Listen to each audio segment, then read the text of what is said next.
Most people don't even remember the pack house has a dungeon. I do, though. I have a little room in the back that used to be a solitary confinement cell. I have a cot and an old tattered blanket to keep me warm. I even scored a lamp out of the trash. It still works. So, I have light to do my homework. Oh, yeah, I should introduce myself. My name is Talia, but no one calls me Talia except for teachers on the first day of schooling. I'm more popular as the wolfless. I'm a werewolf in the Red Moon Pack. Since I'm an orphan, I'm not completely sure how old I am, but pretty sure I'm 16. Also, I'm an Omega, which means I'm a servant. My job is to make the meals for the werewolves who live in the pack house. Between making breakfast and dinner for over 100 wolves, cleaning up after them, and restocking the pantries of the ranked members' apartments on the 3rd and 4th floors, I do normal teenager stuff. Except, I don't have a lot of spare time to do so. Homework is the extent of living my teen life. Right now it's 11:30 in the night. I'm putting the finishing touches on my English essay when I hear the door of the dungeon slam open. Great. Now what did I do? It doesn't take much. Alpha Edward is an alcoholic. It's really difficult for werewolves to get drunk, which means you have to drink heavily to feel the effects. This means he probably had a fight with Luna Layla about his drinking, which means she locked him out of their room, which means he has come down to take out his anger on me. Just an average Tuesday in the pack house. I know the drill. I'm already on my feet waiting for him.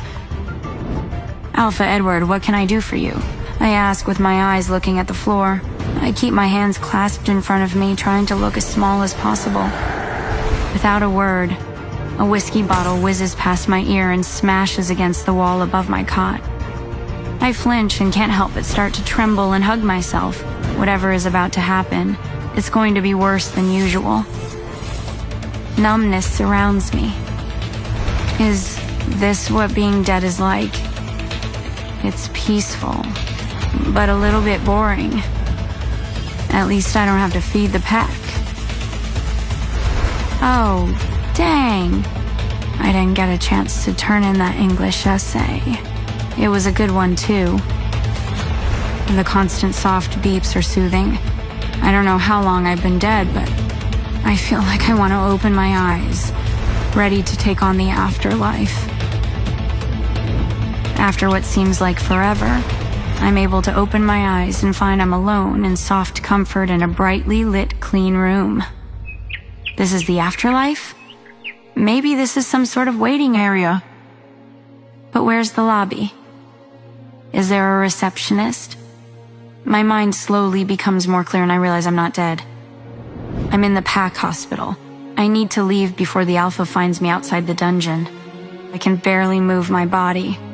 Every move causes excruciating pain. I start to panic, making the beeps in the room become faster. Oh, I'm hooked up to a bunch of machines. I try to figure out how to unhook them so no one hears the noises. Too late. I hear people in the hallway getting closer. I try to sit up. I need to ignore the pain. I have to escape. I slowly slide off the side of the bed. My legs were wobbly.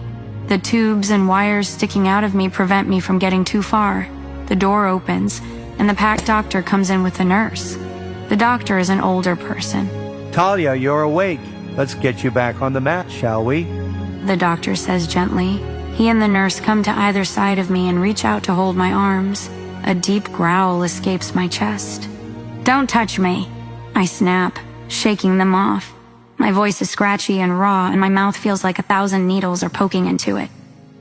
It's all right, Talia. No one is going to hurt you here. We're trying to help you heal. Let's get you back to it, and I'll get you a drink of water. The doctor raises his hands in surrender. I look at him hesitantly before the nurse hands me a cup of water with a straw. The water feels good on my throat. The doctor sits in the chair beside the bed as the nurse checks my vitals and starts messing with the tubes and wires attached to me. Talia, you had surgery to remove hundreds of shards of glass from your back. We also had to reset some ribs, your jaw, and you had a lot of wolfsbane in your blood. We gave you a transfusion to clear it from your system so you could heal. You're lucky your wound isn't so serious. Sure about that last part, Doctor? I think to myself, When the pack realized breakfast had not been prepared, Tony went to get you and then found you on the ground in your, room. he looked at me with sympathy. Talia, who did this to you? It's a crime. That could be grounds for banishment from the pack. I can't answer him. I stare at my hands on my lap quietly. How can I tell him Alpha Edward is the one who caused this? There's no way he'd believe me.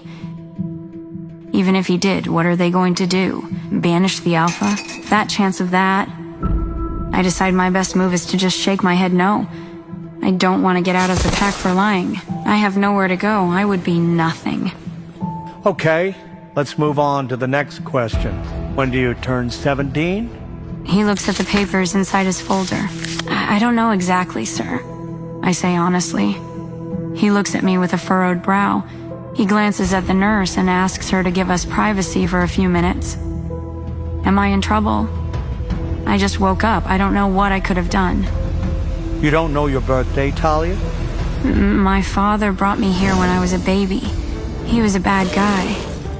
Alpha Edward, well, I feel my face burning with embarrassment.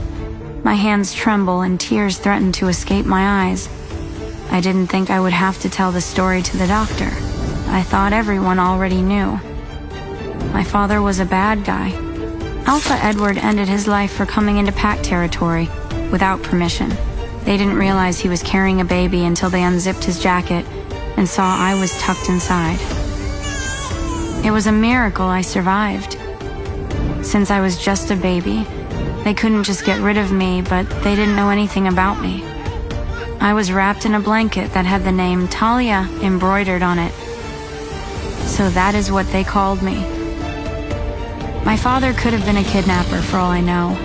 The only reason they gave me the last name Jackman, the only form of ID he had was a library card that said Brian Jackman on it. I've tried an internet search for his name on the computer in the school library before. Nothing comes up in the search. You don't need to finish. I know what happened to your father. Well, after that happened, Luna Layla took me in until I was old enough to start school. Then she moved me into the dungeon. I've kind of been on my own since then. I never found out when my actual birthday was. And to be honest, you're the first person who has ever asked. I mean, I guess I'm 16. My wolf hasn't woken up yet. The doctor nods, looking at me with pity, almost like he cares. He asks me a few more questions about my medical history. There's nothing to speak of. I don't remember ever being treated by a doctor before. He closes the folder and tucks his pen into his shirt pocket. Well, I know you haven't had a chance to look in the mirror yet, but when you do, you may find you look a little different. Don't be alarmed. I've done as many tests as I could think of, and it is not medically related. Yes, sir? I assume he means I'm healing faster, but why did he need me to look in the mirror? Why not just tell me? I look at the nurse who is staring at me. When she realizes I caught her, her eyes dart away. What's that about? Okay, lady. Rude? I'll leave you now. You can go in the bathroom and wash up. Just take that bowl with the IV solution with you. There are lounge shorts and fresh underwear in the bag. You need to leave the hospital gown on until your back heals. All right? Yes, ma'am. Thank you, Diane. She nods and leaves the room. It's the first time in my life people have been kind to me. I mean, I think it's part of their job, but still. All I have known so far were insults, physical misery, and hard work. Never any kindness. Never any. I feel like I can trust the doctor, but I'm still wary of Nurse Diane. The way she stared at me just now makes me uncomfortable. I pick up the duffel bag and go to the bathroom. I avoid looking in the mirror. Everything in the bathroom is fresh. There's a shower, but I'm worried the pressure of the water will hurt my back. I decided to fill the tub halfway and get in. The water is warm and soothing. There's a washcloth and a fresh bar of soap. I clean myself until the water is gross. I drain the tub, wipe out the ring of dirt around the edge, and fill it again. The water is not nearly as dirty as this time when I finish washing. I find it hard to raise my hands, but I don't want to call the nurse to help me. I gently wash my hair, dry off, and wrap the soft towel around my head. There's a toothbrush and a small tube of paste on the shelf by the sink. I'm living in the lap of luxury in the PAC hospital. I pick them up and start brushing my teeth. I can't avoid it anymore. I need to look in the mirror. I finally worked up the courage to take a peek. What I see makes me drop the toothbrush. My face is still covered in bruises, but that's not what made me drop the toothbrush. The iris of my left eye is violet, not like a shade of blue that could be a little purple in the right light. No, my right pupil is still the drab gray I'm used to, but my left pupil looks crazy. I blink my eyes hard a few times. Still the same. I tried rubbing my eye, but it doesn't make a difference. There's no mistaking it. My eye is bright, practically glowing. Violet. The 2 days seem to last forever. I'm not complaining, though. I've never gotten so much in my life, and as a bonus, I get 3 meals a day. 3. I keep looking in the mirror. I can't get over how weird my purple eye looks. I wake up on the second day and go to the bathroom to freshen up. I stare at myself in the mirror for the millionth time. My left eye is still violet. Now my right eye seems like it's starting to turn violet as well. There was nothing I could do about it, so I decided to try not to worry. Since Red Moon is a pretty big pack, we have a high school on pack territory. The library has a really big werewolf lore research section. I will do some research during lunch. As I tilt my head to the side to brush my hair, I notice a chunk of my hair has changed color. Instead of my normal mousy brown, it is silvery gray. Okay, seriously now. And what is going on? What is happening to me? Is this a trick? Is there bleach in the shampoo or something? If it is a trick, it isn't funny. I pick up the bottle and smell it.